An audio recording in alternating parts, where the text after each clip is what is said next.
இயேசுவின் நாமத்தினால உங்கள் அனைவரையும் நான் வாழ்த்துகிறேன். இன்றைக்கு கூட ஆண்டவர் நமக்கு வைத்திருக்கிற வார்த்தை என்னன்னா, இந்த ஒரு கடந்த நாட்களாக நம்ம ஒரு தீம் ஆண்டவர் பார்க்க சொல்லியிருக்காரு, டு நாட் பி அஃப்ரீட் அப்படின்னு. அதில் முதல் நாள் நம்ம என்ன பார்த்துருந்தோம், எந்த ஒரு பிசாசுக்கும் நம்ம பயப்பட வேணாம்னு பார்த்தோம். நேற்றைய தினத்தில் நம்ம என்ன பார்த்துருந்தோம், அதாவது தேவனுக்குள்ளே நம்ம நீதிமான வாழணுன்ற காரியத்தை பார்த்துருந்தோம். இன்றைக்கு கூட நம்ம என்ன பார்க்க போகிறோம் அப்படின்னா, your faith will change the doctor's report. அதாவது உங்களோட விசுவாசம் நம்மளுக்கு டாக்டர் கொடுத்துருக்க ரிப்போர்ட் எல்லாத்தையும் மாற்றிடும் அப்படின்னு சொல்லியிருக்கு. விசுவாசம் யாருக்குள்ளே? இயேசுக்குள்ளே இருக்கும்போது. வாங்க இப்பொழுதும் ஜெபிக்கலாம். ஏசப்பா, இன்றைக்கு நீர் எங்களுக்கு வைத்திருக்கிற வார்த்தையை பெற்றுக்கொள்ள இருக்கிற தடைகளை நீக்கி அந்த வார்த்தையை நாங்கள் விசுவாசத்தோடு நீர் நிச்சயமாகவே செய்து முடிப்பீர் என்ற விசுவாசத்தோடு பெற்றுக்கொள்ள எங்களுக்கு கிருபை. இயேசுவின் நாமத்தினால் ஜெபிக்கிறேன், ஆமென். இப்பொழுது கூட நம்ம வாசிக்கலாம். மார்க் 5:34.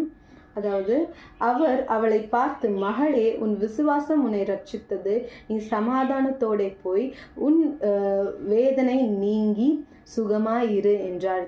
இங்கிலீஷில், daughter, your faith has made you well, go in peace and be healed of your affliction அப்படின்ட்டு. இந்த இடத்துல ஏசப்பா யாரை பற்றி பேசிக்கிட்டு இருக்காரு அப்படின்னா, ஒரு பெரும்பாடுள்ள ஸ்திரீ பற்றி தான் பேசிக்கிட்டு இருக்காரு. அந்த பெரும்பாடுள்ள ஸ்திரீக்கு இருந்த பிரச்சனையே என்ன அப்படின்னா, விமனுக்கு தெரியும்ல, இந்த மந்த்லி நம்மளுக்கு இந்த பீரியட்ஸ்ன்ற காரியம் வரும்ல, ஆண்களுக்கும் நிச்சயமாக தெரிஞ்சிருக்கும். அது அந்த 3 நாள் 6 நாள் சகித்து கொள்கிறதே ஒரு பெரிய வேதனையாக இருக்கும். ஆனால் இந்த பெரும்பாடுள்ள ஸ்திரீக்கு இருந்த பிரச்சனை என்ன தெரியுமா? ஃபார் 12 years அவளுக்கு அந்த கண்டினியூவஸ் ப்ளீடிங் இருந்துகிட்டே இருந்தது. ஒரு பக்கம் வயிறு வலி, ஒரு பக்கம் அந்த ஃப்ளோ போயிட்டே இருக்கும். இன்னொன்று, அந்த காலத்தில் இதை தீட்டா எண்ணியிருக்கிறாங்க. இப்போ இந்த ஃப்ரீடம் அப்போலாம் இல்லை. ஸோ அப்படி தீட்டா என்னும்போது யாரும் அவளை சேர்த்துக்கிட்டு இருக்க மாட்டாங்க. அவள் வீட்டிலே அவளை வச்சுருந்துருப்பாங்களா நம்மளுக்கு தெரியாது. அவள் அப்படியே நடந்து போனாலும் அவளை பார்த்த விதம்லாம் எப்படி இருந்திருக்கும் யோசிச்சு பாருங்களேன். ஃபார் 12 years யோசிச்சு பாருங்க. 12 வருடமா, 12 நாள் கூட இல்லை, 12 வருடமா அவளுக்கு இந்த பிரச்சனை இருக்கு. அப்போ இவ நிறைய வைத்தியர்கிட்ட போறா, அவளுக்கு சுகமாகலை. அப்போ இயேசு வரதை தெரிந்து கொண்ட இவ அந்த கூட்டத்தில், அந்த நெருக்கடியில், அந்த கூட்டத்தின் நெருக்கடியில் இயேசு கிட்ட போய் பேச முடியாத ஒரு சூழ்நிலையில அவரோட அந்த வஸ்திரத்தோட அந்த கார்னரை நான் பிடிச்சா கூட, அவர் வஸ்திரத்தில் இருக்க, அதாவது ஹெம் ஆஃப் த கார்மெண்ட், அதாவது அந்த துணியில அந்த கார்னரை நான் பிடிச்சிக்கிட்டா கூட எனக்கு சுகமாயிடும்ன்ற ஒரு விசுவாசம். இங்கேயாச்சும் ஏசப்பா ப்ரீச் பண்ணாரா அதுக்கு முன்னாடி, நீங்க என் துணியை தொடுங்க நீங்க சுகமாயிடுவீங்கன்னு சொல்லியிருப்பாரா? இல்லை. ஆனா அவக்குள்ள இருக்கிற விசுவாசம். அப்போ அவ இயேசுவை எந்த அளவுக்கு புரிஞ்சிருக்கா, இயேசுவோட வல்லமையை அவ எந்த அளவுக்கு புரிஞ்சிருக்கா. டாக்டர்ஸ்லாம் எனக்கு சுகமாகாதுன்னு சொல்லிட்டாங்க, 12 வருஷமா நான் கஷ்டப்பட்டுக்கிட்டு இருக்கேன், இதுக்கு மேலே சுகமானா என்ன, சுகமாகலனா என்னன்னு அவள் யோசிக்காம, ஏசுக்கிட்ட பேசினாதான் எனக்கு சுகம் கிடைக்கும், அவர் எனக்கு தொட்டாதான் சுகம் கிடைக்கணும்னு நினைக்காம, அவரோட வஸ்திரத்தோட அந்த துணியில் இருக்கிற அந்த நுனியை நான் பிடிச்சி கொண்டா கூட எனக்கு விடுதலை கிடைச்சிடும்ன்ற ஒரு விசுவாசம். ஒரு என்ன மாதிரியான விசுவாசம் யோசிச்சு பாருங்களேன். நம்மளாம் இப்போவே யாரா நம்ம தலை மேலே கை வச்சு ஜெபிச்சாதான் நம்மளுக்கு ஹீலிங் கிடைக்கும் நம்ம நினச்சிட்டு இருக்கோம். ஆனால் இவளோ அப்படி இல்லை. அந்த இயேசுவோட வஸ்திரத்தை நான் தொட்டாலே எனக்கு சுகமாயிடும்ன்ற ஒரு விசுவாசம். அது அவ தொட்டது கூட இயேசுக்கு, அவ தொட போறான்றது கூட இயேசுக்கு அந்த இடத்துல தெரியாது.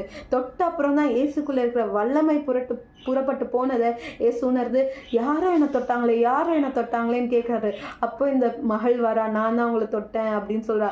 அப்போ இயேசு அவளை பார்த்து, மகளே நீ பயப்படாதே, அதாவது என்ன சொல்றாரு, அவளை பார்த்து, மகளே உன் விசுவாசம் உன்னை ரட்சித்தது, your faith has saved you. உன்னோட விசுவாசம், டாக்டர்ஸ்க்கு எவ்வளோ காசு கொடுத்துருப்பா, அதெல்லாம் தேவைப்படலை இயேசுக்கிட்ட. வெறும் தேவைப்பட்டது விசுவாசம் மட்டும்தான். உன் விசுவாசம் உன்னை ரட்சித்தது, நீ சமாதானத்தோட போய் உன் வேதனை நீங்கி சுகமாயிரு, நீ சமாதானத்தோட போ அப்படின்னு சொல்லியிருக்காரு. அவருக்கு தெரிஞ்சிருக்கு அந்த 12 வருஷம் அவள் எவ்வளோ கஷ்டப்பட்டிருப்பா, எவ்வளோ வேதனையாக இருந்திருப்பான்னு தெரிஞ்சு, நீ சமாதானத்தோட போ, உன் வேதனை நீங்கிடுச்சு, நீ சுகமாக இரு, நாங்கள் ஆசீர்வதிக்கிறாரு. ஸோ அந்த மகளுக்கு அன்னைக்கு ஒரு விடுதலை கிடைச்சதுன்னா, இன்னைக்கு உங்களுக்கும் எனக்கும் கூட ஒரு விடுதலை கிடைக்கும்ல. டாக்டர்ஸ் ரிப்போர்ட் என்ன வேணாம் சொல்லட்டோங்க, ஆனால் நம்மளுக்கு தேவன் மேலே விசுவாசம் இருந்ததுன்னா நிச்சயமாகவே நம்மளுக்கு ஒரு என்ன சொல்கிறது, நம்மளுக்கு ஒரு விடுதலை கிடைக்கும். சில சுகவீனங்களை தேவன் அனுமதிப்பார். இப்போ பவுலுக்கு ஒரு முல்லை அனுமதி அனுமதிச்சாரு. அது சில பேர் என்ன சொல்றாங்க, அது சரீரத்துல ஒரு குறையா இருக்கலாம் அப்படின்னு சில பேர் சொல்றாங்க. அது தேவன் அனுமதிப்பார் சில பேருக்கு, அவரோட நாம மகிமைப்படன்னு. அது அப்படி அனுமதிச்சுனா தேவனுக்கு நம்மளை அர்ப்பணிச்சு, ஓகே சப்பா நான் எனக்கு பலனை மட்டும் தாங்க அப்படின்னு சொல்லலாம். ஆனா சில காரியங்களை இந்த மாதிரி சுகமாக்குவாருங்க. ஸோ இன்றைக்கு நீங்க விசுவாசத்துல குறைவுபட்டவர்களா இருக்க தேவையில்ல. உங்களோட பிரச்சனை குறித்து நீங்க பயப்பட தேவையில்ல.